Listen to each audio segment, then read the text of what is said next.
আপনি কি কখনো কোনো জলের ধারা দেখেছেন? তার সামনে যতই মাটি থাকুক না কেন, যতই কাদা থাকুক না কেন, যখন এই জলের ধারা বইতে আরম্ভ করে দেয়, তখন এই কাদাকে নিজেই ধুয়ে নিয়ে যায়। ওই কাদাকে ধুয়ে দেয় এবং নিজের পথ নিজেই তৈরি করে নেয়। তাহলে আপনিও এরকম জলের মতো হয়ে উঠুন। যদি হয়ে উঠতে পারেন, তাহলে নিজের মনের, নিজের ভাবনার, নিজের জীবনের যত অনাবশ্যক তত্ত্ব আছে, অনুপযোগী অংশ রয়েছে, অর্থাৎ অপরিষ্কার অংশ রয়েছে, তা নিজে থেকেই নির্মল হয়ে উঠবে। আর যেরকম জলের ধারা কখনো থেমে থাকে না, সব সময় বয়ে চলে, সেইভাবে আপনিও কখনোই থামবেন না। সবসময় বয়ে চলুন, এগোতে থাকুন। পথে যদি অনেক বিপদ আসে, সমস্যা আসে, থামবেন না, তার উপর নিরন্তর প্রহার করুন, নিরন্তর প্রয়াস করুন আর অগ্রসর হন। আপনি ভেবে দেখুন, এই জলের ধারা কখনো থেমে থাকে না, সবসময় বয়ে চলে, বিপদের সম্মুখীন হয়ে তাকে সাথে বয়ে নিয়ে চলে। সেই জন্য জলের ধারা, প্রবাহমান এই ধারা, এর থেকে কখনো দুর্গন্ধ আসে না, এতে কখনো ময়লা জমতে পারে না, বরং পালিত হয় সুন্দর প্রাণবন্ত জীবজন্তু, যেমন সুন্দর ছোট মাছ। তাই আপনিও এটাই করুন, কখনো থামবেন না, শুধু চলতে থাকুন, জলের ধারার মতো বইতে থাকুন।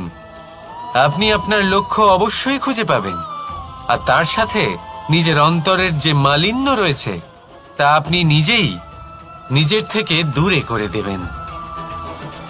তাহলে আসুন আর আমার সাথে ভালোবেসে বলুন, রাধা রাধা। সময়, জীবন, কাল। দেখতে গেলে এই তিনটি শব্দ একটি শব্দেরই সমার্থক শব্দ মনে হয়, কিন্তু এই শব্দগুলির অর্থ কি সমান? কখনোই নয়। হ্যাঁ, এই সময় চলতে থাকে, জীবন চলতে থাকে, কালচক্র চলতে থাকে। এই সময় কেটে যায়, কিন্তু এই জীবন, একে যাপন করতে হয়। কি বলেন? এই জীবনে কিছু করুন বা কিছু না করুন, জীবন এমনি কেটে যাবে, আপনি জানতেও পারবেন না। কিন্তু সেটা আমাদের উদ্দেশ্য নয়, একে যাপন করতে হবে। এই জীবনে প্রেরণা পেতে শিখুন, প্রেরণা দিতে শিখুন, আহ্বান গ্রহণ করতে শিখুন, আহ্বান জানাতে শিখুন, মহান কাজ করতে শিখুন, ধন্যাত্মক বোধ জাগিয়ে তুলুন। জীবন অতিবাহিত করার অর্থ কি, তা আপনি শিখে যাবেন। কারণ সময় কেটে যায়, সমস্ত যুগ কেটে যায়, কিন্তু জীবনের রীতি জীবন কাটিয়ে দেওয়া নয়, জীবন যাপন করা। এই জীবন সম্পূর্ণরূপে অনুভব করতে হবে, নতুন পথ বানাতে হবে। এবারে যদি এই জীবন বাঁচার সময় একবার ভেবে দেখুন, যদি মনে প্রেম থাকে, সদ্ভাবনা থাকে, তাহলে কি হবে? এই জীবনকে বাঁচার অনুভূতিটাই অন্যরকম হয়ে যাবে, একটা আনন্দময় অনুভূতি লাভ করবেন। তাহলে এটাই করুন আর আমার সাথে ভালোবেসে বলুন, রাধা রাধা। এবার অনেক সময় মানুষের মনে এরকম প্রশ্ন আসে যে এই সংসারে সবথেকে বড় বিপদ কি? কেউ বলে ধর্ম সংকট, আবার কেউ বলে প্রাণের উপর আসা সংকট। প্রত্যেক মানুষের জীবনে বিভিন্ন সংকট আসে, আর এই সমস্ত সংকট অত্যন্ত বিচিত্র হতে পারে। এই সমস্ত সংসার হলো সংকট দ্বারা পরিপূর্ণ। ঠিক আছে, আপনাকে একটা উদাহরণ দিই। একজন ধনী ব্যক্তি, এবার ওনার জীবনে সংকট কি হতে পারে? সংকট এটাই যে কেউ তার সম্পত্তি চুরি না করে নেয়, আমরা বুঝতে পারছি। এবার একজন চোর, তার জীবনে সংকট কি হতে পারে? যে চুরি করার সময় সে যদি তার একটা কাশি চাপতে না পারে, তাহলে সে ধরা পড়ে যেতে পারে, ঠিক কিনা? আবার অনেক সময় এমনও হয় যে যার জন্য আমি সংকট, সেও আমার কাছে সংকট। যেমন এই পরিস্থিতিতে দেখুন, সংকট হলো সংকট, এ তো জীবনে থাকবে, কিন্তু এর সম্মুখীন কিভাবে হওয়া যায়? খুব সরল। সব এটার ওপর নির্ভর করে, মনের ওপর। এই মনকে নিয়ন্ত্রণ করলে সব ঠিক থাকবে। এবার যদি ধনী ব্যক্তি মনকে নিয়ন্ত্রণ করে ফেলেন, নিজের অর্থের ব্যবহার শুভ কাজের জন্য, সমাজের সেবার জন্য বিকাশ করতে করেন, ওই অর্থকে একত্রিত করে না রাখেন, তাহলে চুরির সমস্যা, এই সংকট সেখানেই কেটে যাবে। এবার যদি কথা বলি সেই চোরের, তাহলে চোর যদি নিজের মনকে সংযত করে নেয়, যদি নিজের কর্মকে নিয়ন্ত্রণ করতে পারে, তাহলে এমন কোনো স্বর নেই, এমন কোনো স্বর নেই যা ওকে ধরা পড়তে বাধ্য করবে। সেই জন্য জীবনে সংকট যতই আসুক, যত বড়ই সংকট আসুক না কেন, কবচ হলো একটাই, আর এই কবচের নাম হলো আত্মনিয়ন্ত্রণ। নিজের মনকে নিয়ন্ত্রণে রাখতে শিখুন। এটা নিজের জীবনে প্রয়োগ করে তো দেখুন।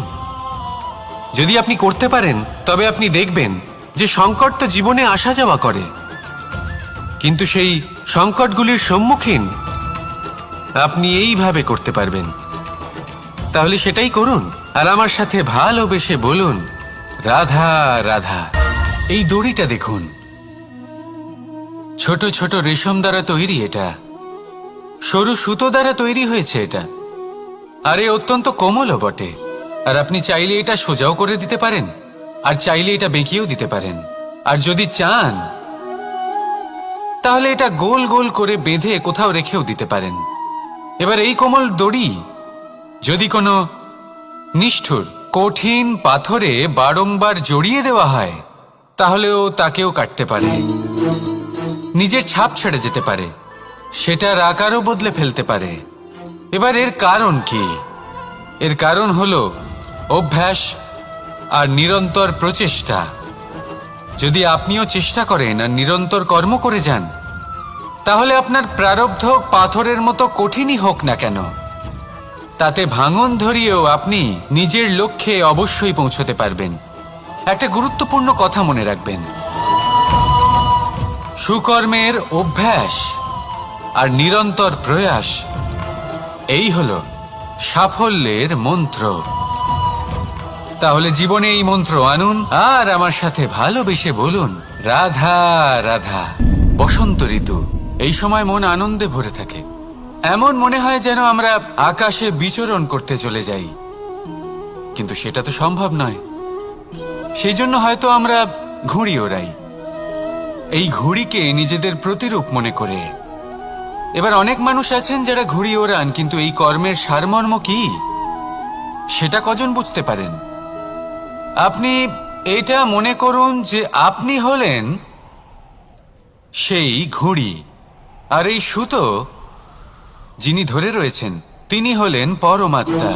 আর এই সুতো যেখান থেকে শুরু হয়, সেই লাটাই হলো আমাদের কর্মচক্র। এবার আপনি নিজেই অনুমান করুন যে এই উড়ান কার ওপর নির্ভরশীল? পরমাত্মার ওপর আর আপনার কর্মের ওপর। যদি পরমাত্মা আপনার হাত ধরে থাকেন, আপনার সাথে থাকেন, যদি আপনি শুভ কর্ম করতে থাকেন, আপনি এই আকাশে উড়তে থাকবেন। কিন্তু কোথাও কোথাও যদি পরমাত্মার সাথে এই বন্ধন ছিন্ন হয়, আপনার কর্মচক্র খারাপ হয়ে যায় বা থেমে যায়, তাহলে আপনার এই ঘুড়ি কেটে যাবে আর দূরে কোনো গাছের ডালে গিয়ে আটকে যাবে। তাই শুধুমাত্র ঘুড়ি ওড়াবেন না, তার থেকে শিখুন, পরমাত্মার সাহচর্যে থাকুন, সবসময় শুভ কর্ম করতে থাকুন, আর সবসময় এই আকাশে উড়তে থাকুন। আসুন আর আমার সাথে ভালোবেসে বলুন, রাত। পিতা আর পুত্রের সম্পর্ক অত্যন্ত মধুর হয়ে থাকে। পিতা স্বপ্ন দেখেন, তাকে পূর্ণ করার সকল সম্ভাব্য চেষ্টা করেন, কিন্তু তাও অনেক সময় ওনার স্বপ্ন অপূর্ণ থেকে যায়। তখন পিতা ভাবেন যে স্বপ্ন উনি পূর্ণ করতে পারেননি, ওনার সন্তান তা অবশ্যই পূরণ করবে। যে স্থানে উনি কখনো পৌঁছতে পারেননি, সেই স্থানে ওনার পুত্র অবশ্যই পৌঁছবে। পিতা নিজের সন্তানের ভবিষ্যৎ নিয়ে সেই স্বপ্ন দেখেন। আর যখন সেই সন্তান সামনে এগোতে থাকে তখন তার দুঃখ হয় না, বরং গর্ব হয়। ওনার ভালো লাগে এটা দেখে যে ওনার সন্তান অনেক উন্নতি করছে। কিন্তু যখন সন্তান নিজের অভিভাবকের শক্তি দেখে, তার যশ দেখে হিংসা করতে থাকে, সমস্যা সেইখানেই শুরু হয়। সেই জন্য সকল সন্তানকে এটা মনে রাখতে হবে, দেখুন, পুত্র হবার সুবাদে, এক সন্তান হবার সুবাদে এটা হলো আপনার অধিকার যে আপনি আপনার পিতার থেকে বেশি উন্নতি করবেন। আপনার পিতাও এটাই চান, কিন্তু সুস্থভাবে এটা করুন। একটা রেখা টেনে নিন যাতে আপনি তাতে এগোতে পারেন আর আপনার পিতার তাতে গর্ববোধ হয়, আর সেই বিষয়ে দুঃখ না হয় যে আমার সন্তান আমাকেই ছোট করার চেষ্টা করছে। ইতিহাস সাক্ষী রয়েছে, যে মানুষ অন্য কাউকে ছোট করার চেষ্টা করেছেন সেই মানুষই ছোট হয়ে গেছেন। আর আমার মনে হয় না আপনি এটা চান, কারণ কোনো একদিন আপনিও কারোর পিতা হবেন। আসুন আমার সাথে ভালোবেসে বলুন, রাধা রাধা। আমাদের মনে যখন কোনো প্রশ্ন ওঠে, কোনো দ্বন্দ্ব জাগে, তখন আমরা যাই আমাদের গুরুর কাছে, আমাদের আরাধ্যের কাছে গিয়ে জিজ্ঞেস করি। এইভাবেই একদিন আমি পৌঁছলাম আমার আরাধ্যের কাছে, আমার মহাদেবের কাছে, আর ওনাকে প্রশ্ন করলাম যে মহাদেব, জীবনে আনন্দ পাওয়ার, উৎসব পালনের, প্রেম ভাগ করে নেবার, জীবনকে উপভোগ করে নেওয়ার সর্বশ্রেষ্ঠ সময় কোনটা? মহাদেব হাসলেন আর উনি বললেন, জীবনে উৎসব পালনের সবথেকে শ্রেষ্ঠ দিন হল মৃত্যুর ঠিক আগের দিনটা। প্রেম ভাগ করে নেওয়ার সবথেকে শ্রেষ্ঠ মুহূর্ত হল মৃত্যুর ঠিক আগের মুহূর্ত। জীবনকে উপভোগ করে নেওয়ার সর্বশ্রেষ্ঠ প্রহর হল মৃত্যুর এক প্রহর পূর্বে। তখন আমি চমকে গেলাম। আমি বললাম, কিন্তু মহাদেব, মৃত্যু তো অনিশ্চিত, আমরা জানিও না কবে আমাদের মৃত্যু হবে। মহাদেব আবার হাসলেন। উনি বললেন যে যদি আমরা এভাবে জীবন কাটাই যে আমরা জীবনের প্রত্যেক দিন, প্রত্যেক মুহূর্ত, প্রত্যেক প্রহর শেষ বলে মনে করি, তাহলে আমাদের সমস্ত জীবন আনন্দের সাথেই অতিবাহিত হবে। কি বলেন? তাহলে আপনিও এই কথা মনে রাখুন আর আমার সাথে ভালোবেসে বলুন, রাধা রাধা। সাথী, সাথী এই শব্দটির ব্যাখ্যা কে কিভাবে করে? মিত্র, সখা, বন্ধু, কিন্তু অর্থ একটাই। তিনি যিনি আপনার সঙ্গী হন আর তিনি যার সাথী আপনি হন। এবার সব থেকে বড় প্রশ্ন হলো এটাই যে তিনি কে হতে পারেন যাকে আপনি আপনার সাথী বলে মেনে নিতে পারেন, নিজের সখা, নিজের মিত্র, নিজের বন্ধু মেনে নিতে পারেন। আপনার সাথী হলেন তিনি যিনি দুঃখের সময় আপনার পাশে থাকবেন, আপনার হাত ধরে থাকবেন। আপনার সাথী হলেন তিনি যার হাত আপনি নিজের সুখের দিনে ধরে থাকবেন। সেই সাথীরই হাত ধরুন যিনি দুঃখে সবসময় আপনাকে সাহায্য করার জন্য তৎপর হয়ে থাকেন, আপনার পাশে থাকেন, আর যাকে সুখের দিনে আপনি আপনার সাথে রাখতে পারেন। আর যখন আপনার সাথে আপনার এই সাথী থাকবে তখন আপনি এটা বুঝবেন যে যখন জীবনে দুঃখ আসে তখন এই দুঃখ কমে যায়, সবার মধ্যে ভাগ হয়ে যায়। আর যদি তখন সুখ আসে তাহলে সেটা সবার উপস্থিতিতে আরো বেড়ে যায়। এটাই হলো প্রেম, এটাই হলো ভালোবাসা, এটাই হলো সঙ্গ। যেমন সম্পর্ক আমার আর রাধার মাঝে। তাহলে আসুন আর আমার সাথে ভালোবেসে বলুন, রাধা রাধা। জীবনে অগ্রসর হওয়ার জন্য আমাদের কাকে প্রয়োজন হয়? মাতা পিতা, বন্ধু, প্রেম, সাহায্য, অর্থ, পরিশ্রম, আশা। ভিন্ন ভিন্ন মানুষ ভিন্ন ভিন্ন বিকল্প চয়ন করে। যদি আমি আপনাকে বলি তাহলে জয় আর পরাজয়ের মন্ত্র দুটো শব্দের উপর নির্ভর করে, মেনে নেওয়া আর দৃঢ় হওয়া। যদি মেনে নেন তাহলে হেরে যাবেন, যদি দৃঢ় হন তাহলে নিশ্চিত রূপে জয়ী হবেন। যদি কখনো আপনি ক্লান্ত হয়ে ওঠেন, আপনি দুঃখী হন, পুরোপুরি ভেঙে পড়েছেন, তখন মেনে নেবেন না যে আপনি ভেঙে পড়েছেন, নয়তো হেরে যাবেন। তখন উল্টে স্থির করবেন যে যাই হয়ে যাক না কেন, আমি জয়ী হবই। আর আপনি দেখবেন যে জয় নিশ্চিত রূপে আপনার কাছেই আসবে। তাহলে এই কথা মনে রাখবেন আর আমার সাথে ভালোবেসে বলবেন, রাধা রাধা। মানুষের জীবনে দুই ধরনের আবেগ থাকে যা চিরকাল তার সাথে বসবাস করে। প্রথম, স্বপ্ন। দ্বিতীয়, অজুহাত। মানুষ হাজার হাজার স্বপ্ন দেখতে পারে। আমাকে এই কাজ করতে হবে, আমাকে ওখানে ঘুরতে যেতে হবে, আমায় জীবনে এই অসম্ভব কাজ বাস্তবায়িত করে দেখাতে হবে, আদি ইত্যাদি। এবার ঠিক যেমন স্বপ্ন দেখেন, সেইভাবে অজুহাতও খুঁজে নিয়ে আসেন। আমি এই স্বপ্ন পূরণ করতে পারলাম না, কারণ আমাকে কেউ সাহায্যই করলো না, কারণ আমি দুর্বল হয়ে পড়েছিলাম, কারণ আমার কাছে সময়ই ছিল না, আদি ইত্যাদি। এবার সাফল্য এবং অসফলতার মাঝখানে এই ধরনের সংঘর্ষ হতে থাকে।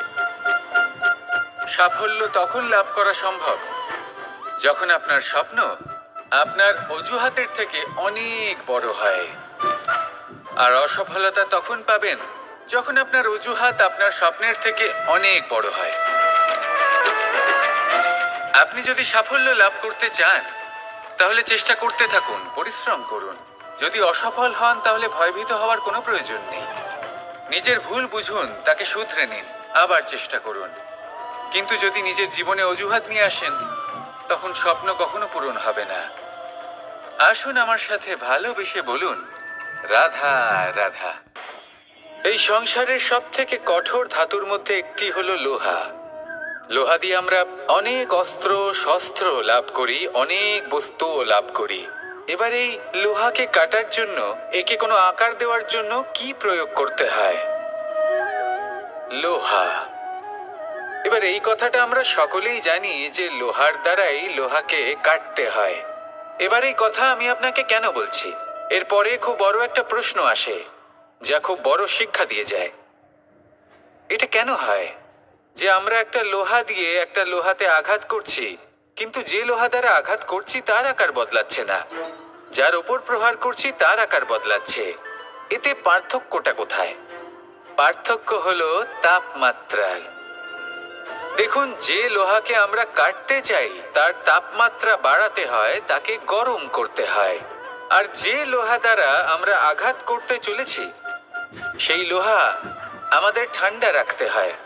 অর্থাৎ ঠান্ডা লোহা গরম লোহাকে কেটে দেয়। এবার এই শিক্ষা কি আমাদের জীবনে যথেষ্ট নয়? আমাদের জীবনে অনেক সমস্যা আসতে পারে, কিন্তু আমাদের এই বিষয়ে বিশেষ খেয়াল রাখতে হবে যে আমাদের মনকে আমরা যেন ঠান্ডা রাখি, এই মস্তিষ্ককে শান্ত রাখতে হবে। যদি আমরা ক্রোধ বা ঈর্ষার আগুনে জ্বলতে থাকি, বিদ্বেষের আগুনে জ্বলতে থাকি, তাহলে আমরাও সেই লোহার মতোই হয়ে যাব যার তাপমাত্রা অত্যন্ত বেশি। তখন যে কেউ এসে আমাদের বিচ্ছিন্ন করে চলে যাবে। মনে রাখবেন, যিনি যত বেশি স্থির বুদ্ধির অধিকারী, যিনি হলেন সব থেকে বেশি শান্ত, তিনি হলেন সব থেকে বেশি বলশালী। তাহলে শান্ত থাকুন আর আমার সাথে ভালোবেসে বলুন, রাধা রাধা। এই সমগ্র সংসারের সব থেকে গুরুত্বপূর্ণ ব্যক্তি কে? স্বয়ং আপনি। নিজের জন্য তো বটেই, তাই না? কারণ যখন আপনি জন্মগ্রহণ করেন, নিজের চোখ খোলেন, এই সংসারে আসেন, তখনই তো এই সংসারকে আপনি দেখতে পান, অনুভব করতে পারেন। এখানকার আবেগ, এখানকার মানুষজন তখন থেকেই অনুভব করেন। যদি আপনি না থাকেন, তাহলে এই সংসারের অস্তিত্ব আপনার কাছে শূন্যের সমান, তাই না? আপনি না থাকলে এই সংসারও আপনার কাছে নেই। এবার সবাই বলবেন যে এ তো সত্যি কথা। সেই অনুযায়ী তো আমার স্বার্থপর হওয়া উচিত, অহংকারী হওয়া উচিত, কারণ আমার কাছে আমিই তো সবকিছু। দৃষ্টিভঙ্গি পাল্টে দেখুন। আপনার কাছে সব থেকে বেশি গুরুত্বপূর্ণ ব্যক্তি কে? আপনি নিজেই। সেই মানুষটি কেমন হওয়া উচিত একটু ভেবে দেখুন। সবসময় সকলকে সাহায্য করুন, একসাথে মিলে পরিশ্রম করুন, সাহায্য করুন অন্যদেরকে। এটা অতি আবশ্যক। এবং তার থেকেও বেশি গুরুত্বপূর্ণ হলো এটাই যে আপনার মনে যেন কখনো এই বিষয়ে ভয় না থাকে যে আমি আমার প্রিয়জনদের, আমার কাছের মানুষগুলিকে হারিয়ে ফেলবো। এই ভয় কখনোই মনের মধ্যে থাকা উচিত নয়। যদি ভয় থাকে তাহলে থাকুক এই বিষয়ে যে সকল মানুষ আমার জীবন থেকে, আমার থেকে দূরে চলে যাচ্ছেন, তাদের বাধা দিতে দিতে আমি যেন নিজেকেই না হারিয়ে ফেলি, নিজের অস্তিত্বকেই না হারিয়ে ফেলি, নিজের ব্যক্তিত্বকে, নিজের বিচারধারাকে, নিজের করুণার শক্তি না হারাই। তাহলে এই ভয় ত্যাগ করুন আর আমার সাথে ভালোবেসে বলুন, রাধা রাধা। মানুষের দুটো রূপ রয়েছে। এক, আমাদের এই মুখ যা শুধুই চোখে দেখা যায়, আর দ্বিতীয় আমাদের এই মন যা শুধুমাত্র অন্তরাত্মা দ্বারা দেখা যায়। এবার আমাদের এই মুখ তা ঈশ্বর সকলকেই আগে থেকেই প্রদান করেছেন, কিন্তু এই মন কেমন হবে তা আমাদের জীবনের অনুভূতি এবং আমাদের জীবনের লক্ষ্য এগুলি সুনিশ্চিত করে। অর্থাৎ নেত্র দিয়ে দেখা যায় আমাদের এই মুখ, তা শুধুই এই কারণে প্রয়োজন যাতে সংসার আমাদের দেখতে পায়, আমাদের চিনতে পারে।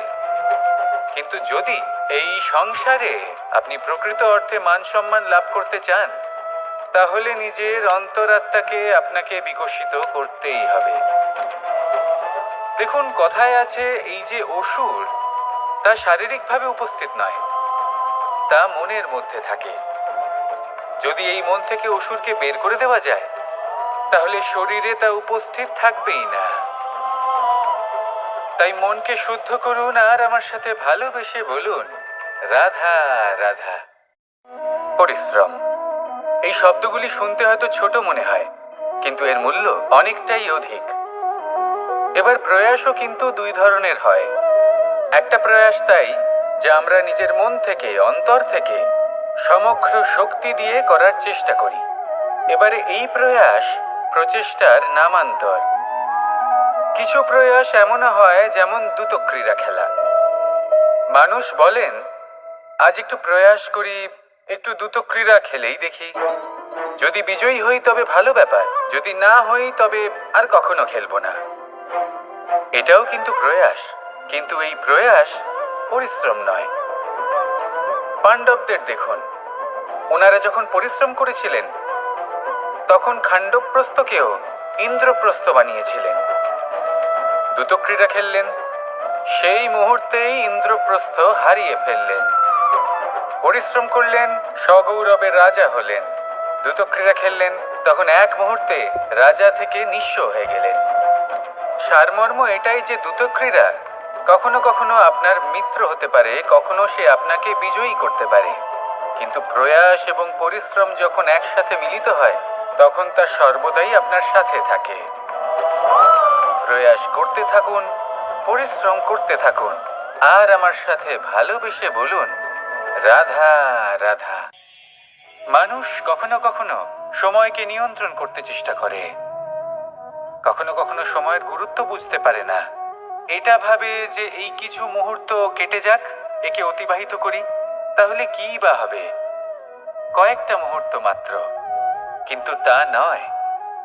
আজকের একটা মুহূর্ত ভবিষ্যতের অনেক বড় পরিবর্তনের ভিত হতে পারে।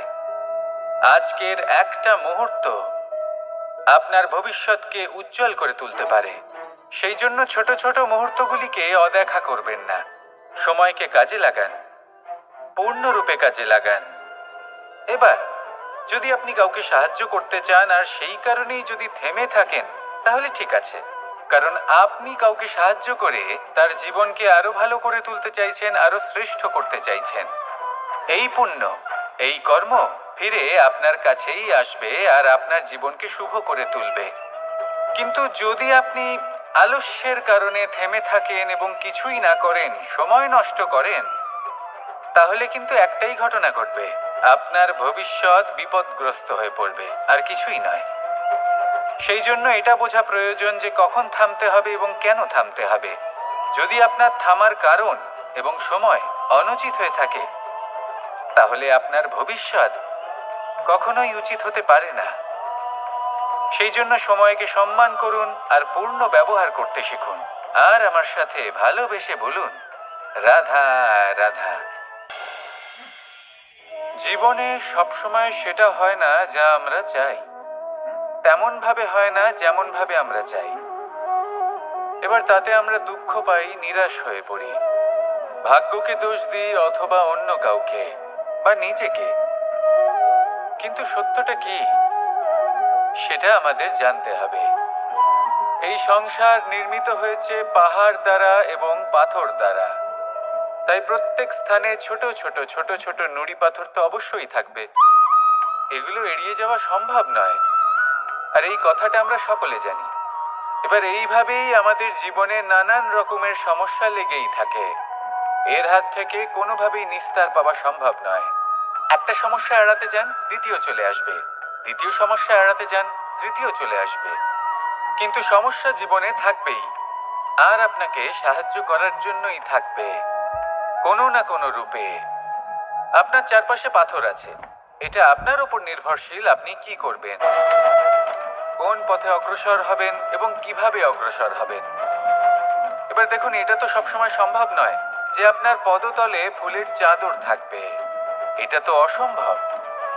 সেই জন্য উচিত এটাই হবে যে আপনি পাদুকা পরিধান করে জীবনে অগ্রসর হন। এর সারমর্ম এটাই, যখনই জীবনে সমস্যা আসবে দৃঢ় হয়ে সম্মুখীন হন এবং এটা বোঝার চেষ্টা করুন যে এই সমস্যা জীবনে কেন এলো, কি শিক্ষা দিয়ে গেল। আপনার মধ্যে দোষ অবশ্যই থাকবে, তাকে গুণে পরিবর্তিত করুন। এই জীবন আরো বেশি সহজ সরল হবে এবং প্রসন্ন হয়ে বলবে, রাধা রাধা। অনেক মানুষ আমাকে এসে বলেন যে কানাই, তোমার কথাগুলি তো আর কি বা বলি, তোমার কথা কি থেকে কি করে ফেলতে পারে, অসম্ভবকে সম্ভব করে ফেলতে পারে। এত শক্তি তোমার কথাতেই রয়েছে, তো অন্য কিছু করার কোনো প্রয়োজনই কোথায়? এবার ওনারা এই কথাটা বুঝতে পারেন না যে জ্ঞান শুধুমাত্র শব্দের সমন্বয় মাত্র। কিন্তু এর অর্থ কি সেটা জানার জন্য অনুভব করা প্রয়োজনীয়, সেই পথে চলা প্রয়োজনীয়। এই অভিজ্ঞতাই আপনাকে অর্থ বুঝিয়ে দেবে। ঠিক যেমন তুমি কর্ম করতে থাকো, ফলের চিন্তা করো না, এটা শুধুই শব্দ। এর সারমর্মটা কি, এর অর্থ কি সেটা বোঝার জন্য সেই পথে আপনাকে অগ্রসর হতেই হবে, সেটা যাপন করতে হবে, কর্ম করতে হবে নিরন্তর। এটা ভাবলে হবে না যে আমি কি আমার কর্মের ফল আদৌ পাবো কিনা, তবেই আপনি এই কথার অর্থ বুঝতে পারবেন। কখনো ভেবে দেখবেন, আমাদের বাড়িতে যারা জ্যেষ্ঠ আছেন, বড় আছেন, আমরা তাদের পুজো করি, তাদের সেবা করি, আমরা তাদের চরণ স্পর্শ করি। কেন? কারণ ওনাদের কাছে আমাদের থেকে অনেক বেশি জীবনের অভিজ্ঞতা থাকে। জীবনে শুধুমাত্র জ্ঞান শোনাটা প্রয়োজনীয় নয়, তা বুঝতে পারা প্রয়োজনীয়। তা যদি যাপন করেন তবেই অভিজ্ঞতা হবে, তবেই প্রকৃত অর্থ বুঝতে পারবেন। তাহলে জ্ঞান শুধু শুনবেন না, বুঝুন, তাকে আচরণে আনুন এবং আমার সাথে ভালোবেসে বলুন, রাধা রাধা। কখনো কোনো বাগানের কোনো বৃক্ষকে দেখেছেন যেখানে সুগন্ধি ফুল থাকে, রসালো ফল থাকে? তখন মন প্রফুল্ল হয়ে ওঠে, মন থেকে সেই বৃক্ষের প্রতি ভালোবাসা জন্মায়। কিন্তু যিনি বাগানের মালিক, শুধুমাত্র তিনিই জানেন যে কিভাবে এই বৃক্ষকে আগলে রাখতে হয়, কিভাবে তার পরিচর্যা করলে এতে সুন্দর সুগন্ধি ফুল হবে, রসালো ফল হবে। কখনো কখনো প্রয়োজনের থেকে বেশি রোদ পেলে এই বৃক্ষগুলি শুকিয়ে যায়, প্রয়োজনের থেকে কম রোদ পেলেও এই বৃক্ষ কিন্তু শুকিয়ে যায়। প্রয়োজনের থেকে কম জল যদি পায়, এই বৃক্ষ শুকিয়ে যেতে পারে। প্রয়োজনের থেকে অতিরিক্ত জল যদি পায়, তখনও এই বৃক্ষের শিকড়গুলি নষ্ট হয়ে যেতে পারে। এবার এটাই কিন্তু আমাদের সংসারের সাথেও হয়। আমাদের সংসারের সকল প্রতিভাশালী ব্যক্তি, যেমন লেখক, বিচারক, প্রবক্তা, যোদ্ধা, এদের সবার ক্ষেত্রে এই কথাটাই প্রযোজ্য। যদি বেশি প্রশংসা করা হয় তাহলেও এরা হারিয়ে যাবেন। প্রয়োজনের থেকে বেশি যদি নিন্দা করা হয় তখনও তারা নত হয়ে পড়বেন। তাহলে আপনি এদের রক্ষা করুন এবং নিজেদেরও। মনে রাখবেন একটা কথা, জেনে রাখুন কখন কোন নিন্দায় আপনি লজ্জিত হবেন না, আর কখন কোন প্রশংসার দ্বারা নিজের মধ্যে অহংবোধ জাগ্রত করবেন না। এই মন সুপ্রসন্ন হয়ে বলবে, রাধা রাধা। জল এ হলো জীবনের আধার পঞ্চতত্ত্বের মধ্যে একটি, আর অত্যন্ত বিশেষ। এর থেকে অনেক বড় শিক্ষা পাওয়া যায়। এই জল গন্তব্যের বিষয়ে এর স্পষ্ট ধারণা আছে। ও জানে ওর লক্ষ্য কি, আর প্রয়াস করে ততদূর সে পৌঁছেও যায়। এটি পর্বত থেকে বয়ে নিচে নেমে আসে, নদীর সাথে সমাহিত হয়ে তার সাথে বয়ে চলে, চিরসবুজ বনানী গড়ে তোলে, প্রাণীদের তৃষ্ণা নিবারণ করে, সামনে এগিয়ে চলে, মানুষের সাথে মিলিত হয়। যারা একে বাঁধের মধ্যে বেঁধে রাখতে চেষ্টা করে সে বন্দি দশাতেও থেকে যায়, মানুষের কল্যাণ করে। তারপর বাঁধ থেকে মুক্তি পেয়ে এগিয়ে চলে, কোথাও ধাক্কা খায়, কোথাও বাধা পড়ে, কোথাও যদি পথ খুঁজে না পায় তাহলে পথ খুঁজেই নেয়, আর যেখানে পথ থাকে না সেখানে পথ বানিয়ে নেয়, আর শেষ পর্যন্ত নিজের লক্ষ্যে পৌঁছেই যায়, অর্থাৎ সমুদ্রে গিয়ে সমাহিত হয়ে যায়। আমাদেরও কিছুটা এরকমই হয়ে উঠতে হবে। যেখানেই যাবেন সকলের কল্যাণ করুন, সামনে এগোন। আপনি কোথাও পড়ে গেলে, ধাক্কা খেলে আঘাত লাগবেই, উত্থান পতন লেগেই থাকে। সামনে এগোতে থাকুন। কোথাও পথ না পেলে তা খুঁজে নিন, কোথাও পথ না থাকলে তা বানিয়ে নিন। নিজের গন্তব্যের কথা সব সময় মনে রাখুন। শেষ পর্যন্ত নিজের মোক্ষ লাভ আপনি অবশ্যই করবেন। আর আমার সাথে ভালোবেসে বলুন, রাধা রাধা। কখনো কোনো বৃক্ষকে দেখেছেন? এই ধরিত্রী থেকে ততটুকুই জল নেয় যতটুকু তার প্রয়োজন। কোনো প্রাণীকে দেখুন, এই প্রকৃতি থেকে ততটুকুই খাবার গ্রহণ করবে যতটুকু তার খিদে রয়েছে। খিদে মিটে গেলে আর খাবে না। এবার মনুষ্যকে দেখুন, সে নিজের জীবনে যা কিছু পেয়েছে, বস্তু, ধন, খাবার, শক্তি, প্রয়োজনের থেকে অনেক বেশি লাভ করার চেষ্টা করে থাকে। প্রয়োজনের থেকে বেশি যদি পেয়েও যায় তাহলেও তার কম মনে হয়। এবার এরকম ঠিক কেন হয়? এর পেছনের কারণ কি? কারণ হলো লোভ। লোভের আগুন কিছু এমন হয়, যদি মানুষের মনে একবার প্রজ্বলিত হয় তাহলে শুধু বাড়তেই থাকে। ততক্ষণ বাড়বে যতক্ষণ না আপনি নিজে তাকে বাধা দিচ্ছেন। তবে এই লোভের আগুন নিয়ন্ত্রণ করা সম্ভব। পরিমিতিবোধ, পরিমিতিবোধের চিন্তা। আপনাকে শুধু নিজেকে একটা সরল প্রশ্ন করতে হবে। যখনই মনের মধ্যে কোনো বস্তুর প্রতি, শক্তির প্রতি, ধনের প্রতি, ভোজনের প্রতি লোভ বেড়ে যায়, নিজেকে প্রশ্ন করুন, এটা কি আমার কাছে ততটাই প্রয়োজনীয় যতটা একটা বৃক্ষের কাছে জল, যতটা একটা প্রাণীর কাছে ভোজন? এটা কি ততটাই প্রয়োজনীয়? যদি উত্তর না হয় তাহলে নিজেকে সেখানেই বাধা দিন, সেই ভাবনা সেখানেই ত্যাগ করুন, কারণ সেটাই হলো লোভ। ঠিক এইভাবেই প্রয়োজনীয়তার চিন্তা করে আস্তে আস্তে এই মন নির্লোভ হয়ে উঠবে, আর এই মন প্রসন্ন হয়ে বলবে, রাধা রাধা। আজ আমরা দুই ধরনের ব্যক্তির বিষয়ে কথা বলবো। প্রথম জন হলেন যে প্রয়োজনের থেকে অনেক বেশি পরিমাণ ধন উপার্জন করে থাকেন। তার কাছে ততটা ধন থাকে যতটা তার প্রয়োজনও নেই, তারপরেও আরো ধন উপার্জন করতে চেষ্টা করতে থাকেন। সকল সম্ভব চেষ্টা করেন, সকল সম্ভব কর্ম করেন, তা সে উচিত কর্ম হোক বা অনুচিত, তাতে তাদের কিছুই যায় আসে না। তারা শুধুই এই সংসারের সকল সুখ ভোগ করতে চান, সকল স্বাচ্ছন্দ্য লাভ করতে চান। আজীবন তারা প্রচেষ্টাই করতে থাকেন। এবার এই করতে গিয়ে তারা ভারাক্রান্ত হয়ে সমস্যার সম্মুখীন হন। এনাদের সমগ্র জীবন এই চেষ্টাতেই চলে যায় জীবন যাপন করার বদলে। অন্যদিকে আরেকজন ব্যক্তি যিনি জানেন তার প্রয়োজন কতটুকু আর শুধুমাত্র সেই পরিমাণ ধন অর্জন করেন, তার থেকে বেশি একটুও নয়। উনি যদি দুবেলা খেতে পান, মাথা গোজার ঠাঁই পেয়ে যান, সেটাই পর্যাপ্ত। তাতেই তিনি আনন্দে জীবন যাপন করেন, না কোনো বৃথা চিন্তা করেন, না কোনো বৃথা কষ্ট করেন।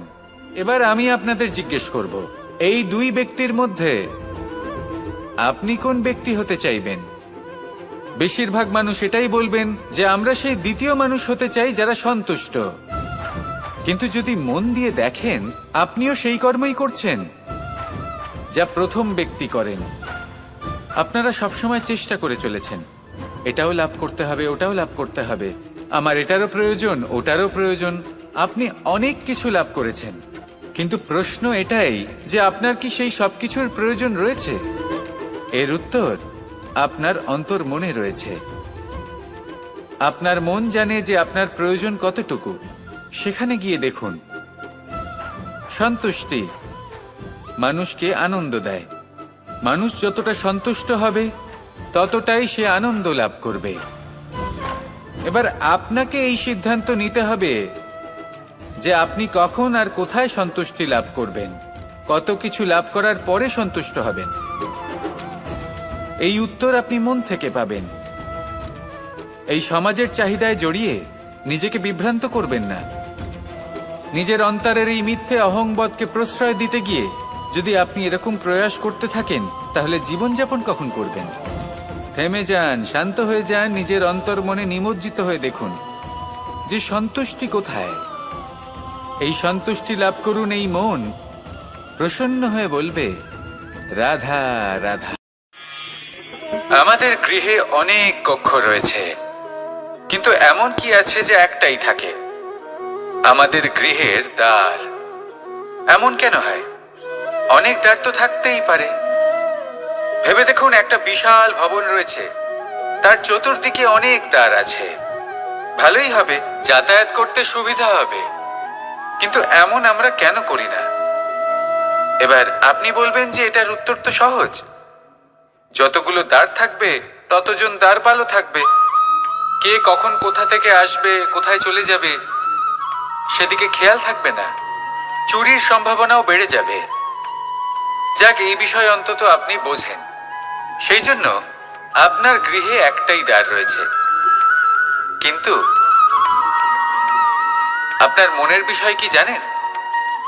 আপনার মনেও কি কোনো দ্বার আছে? নেই?